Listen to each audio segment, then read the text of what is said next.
guys, it's Wednesday. I love Wednesdays now because that means we get to be together to converse and share and learn and educate. And that's kind of like what I look forward to the most every week. I know that I missed a week last week. I'm sorry. That's called some serious CPT for y'all. And if you don't know what CPT is, it's called Color People Time. It is code for we are late. I was a week late, so my CPT was just a tad exaggerated. However, I am here, I'm back, and before we start, I want to thank everyone so much for all of the support I got on my past several shares. I was really surprised because I only shared this with a handful of people, and I ended up getting 4 times more views than I had anticipated. I thought this would only be shared with my close friends and family, hence my appearance. Also, I'm moving, so don't mind my background, but wow, I'm overwhelmed. And also, when I didn't share last Wednesday, I got a lot of people hitting me up being like, Sarah, where is our Woke White Wednesday? So that was really awesome. So thank you guys. I love you so much. I am going to be talking about something today that is really near and dear to my heart, and it's cross-racial friendships. For those of you that don't know me personally, I want to give you a little background. I am a black and white girl in a very, very white world. Most times, my own children and myself, we're the only black people that I see during the day. I work in an entirely white work environment, and I was adopted into an entirely white family. So, yay, I'm the black sheep, literally. And I love my family and I love the white people I'm around. And I feel like I'm a little unique because I probably have presently more, or have had in my life, more cross-racial friendships than a lot of other black people I know. Also, I'm white and black, don't forget. So I feel like it makes me a little more qualified to speak on it. So we're gonna get going. Before we start, I want you all to close your eyes. Close your eyes. Inhale, exhale. Just kidding. Close your eyes though. Picture your BFFs. If someone said to you, who are your best friends? Who is your circle? If you had to spend a week stranded on a beach with anyone in the world, who would it be? So these are like the people you want to be in your wedding, the people you call when good news and bad news happens, the people you want to share your life events with, and you want them to make you a part of their lives as well. Do you have your circle? Good. Let's go on. So one of the things I've learned lately is that 75% of white people have entirely white social networks. Now, by social networks, I mean personal contacts. This isn't necessarily BFFs, but it's colleagues. It is maybe the cashier you're friendly with at the gas station. People you went to school with, acquaintances. That means 3 out of every 4 of you white people, and I'm talking to you, 3 out of every 4 of you have entirely white social networks.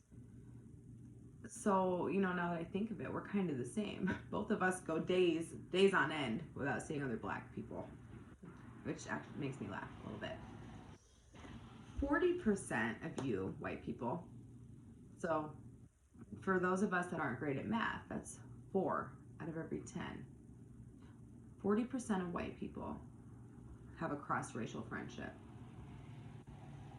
Only 4 out of 10. That means that less than half of the white people watching this right now, and I do try and target primarily white people on here, just to be clear, although I do send it to my black friends too, only 4 of you have cross-racial friendships. Now, I know that I sent this to more than 4 white people. And I know if you're thinking this, you're seeing this, you're probably like, oh my gosh, we're friends and I love you. I want you to close your eyes again. Close them, white people. You remember your circle that we just thought about a moment ago? Who was in there? Was I in there? If so, I'm flattered, and I hope you consider me your friend because I love you and I love you too. But your circle are people that you talk to on a daily basis. I don't talk to more, I was gonna say more than one white friend a day, but probably over the past couple months, the only white person I talk to on a daily basis is my mom, minus my coworkers who I see every day at work. So if y'all are talking to black people every day, it ain't me. And that means 6 out of 10 of every white people, so 60%, don't have a relationship that's close enough with someone of another race that they would consider it a real friendship. There's a big discrepancy there. Blacks are 8 times more likely than whites to have cross-racial friendships.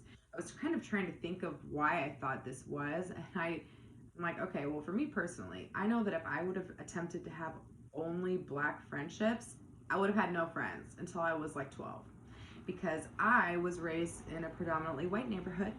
I went to a predominantly white school. The only black person I can vividly remember from school lived down the street from me and was adopted by white people as well. And it wasn't until middle school that I went to school with black people, and I became friends with my first black girlfriend, and I loved her. I adopted the black culture, so shout out to black people and to all my friends for being patient with me on this treacherous ass journey. Whew. Lord, it's hard to discover your identity when it's not around you, let me tell you. So the other thing I learned, that we have the best opportunity to form cross-racial friendships in the workplace and in our educational systems. Now, like I just mentioned, for me, that would have been nearly impossible for a really long time to build cross-racial friendships. And based on the demographic of where I know a lot of us live, it's hard. And that relates to socioeconomics, poverty. That's for a whole nother discussion. But now we're adults. We've missed the boat of public education, and none of us are probably in a university setting anymore. If you're taking college classes, it's probably non-traditionally, which means you're not in a classroom a lot. So you're not getting to form those bonds and connections with people like you would have years ago. And in the workplace, a lot of workplaces are diverse. For me, like I said, I'm the only black person. Literally, the only black person in the workplace. I think my company has had 3 black people work there in our history. So I won't be making any cross-racial friendships in the workplace. But I've learned that you kind of have to take friendships and making new friendships like you do dating. Be intentional. If you're looking for a freaking 6-foot-tall man with no children and a car and a job and credit and a house and a beard, don't settle. Are you crazy? Like, hello. If you're looking for friends, be really strategic and intentional about who you're choosing and where you're going to look for these friends. It's harder for us now. We're not in the prime area for these relationships to manifest.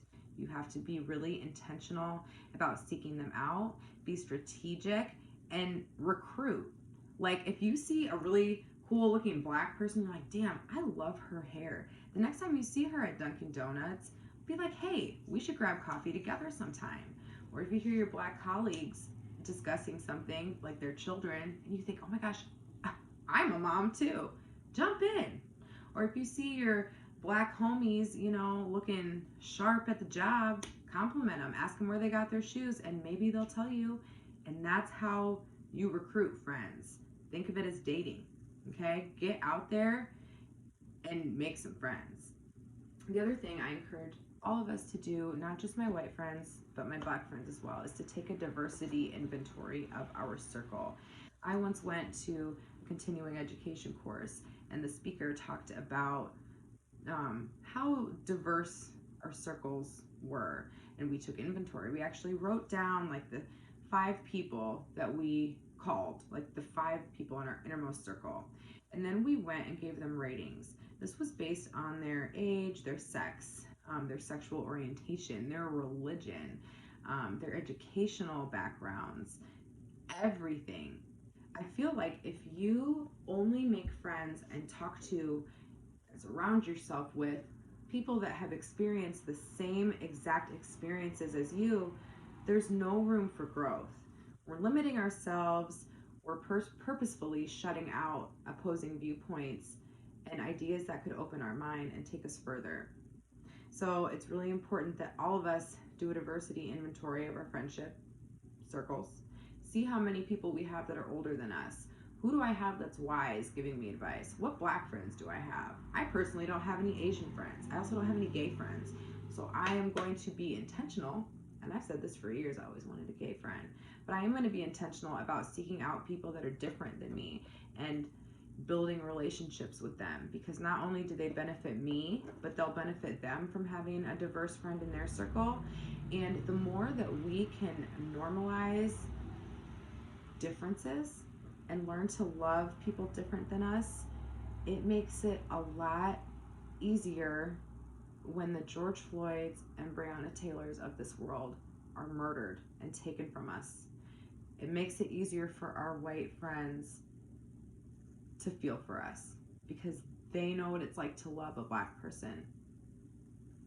And it's hard sometimes when you don't have those experiences and it's not your norm to empathize.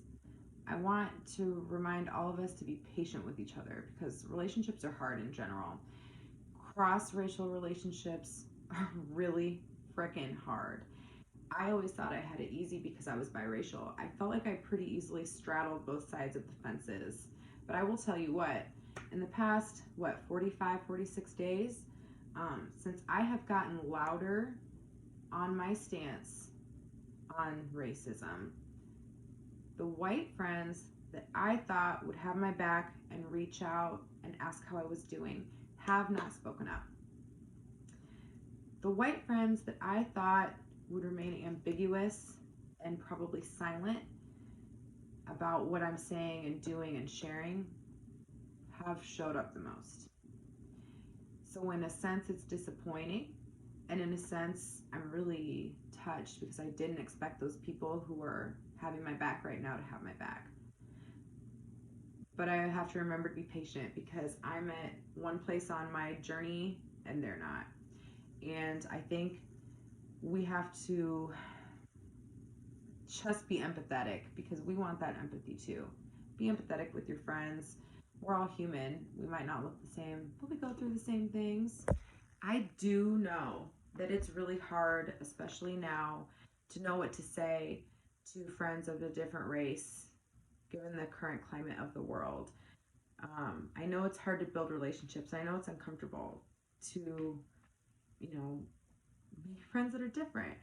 Right now, even I'm more comfortable having Black friends, because I don't have to explain to them what I'm feeling when I come home from an all-white day, or how awesome it was to be at the all-Black club where I saw 2 white people for like 2 hours. That was different for Cedar Rapids, but I liked it. But discomfort brings growth. You're not going to grow being around the same people who look the same and who you're having the same talks with. It's uncomfortable for me to have these conversations with white people too. I know it probably doesn't seem like that to many of the people that I engage in these discussions with in real life, because I seem super gung-ho, and I'm passionate for sure, but I'm not always comfortable. And I love my white friends and family. Don't ever get me wrong. And I'm white. I love white people.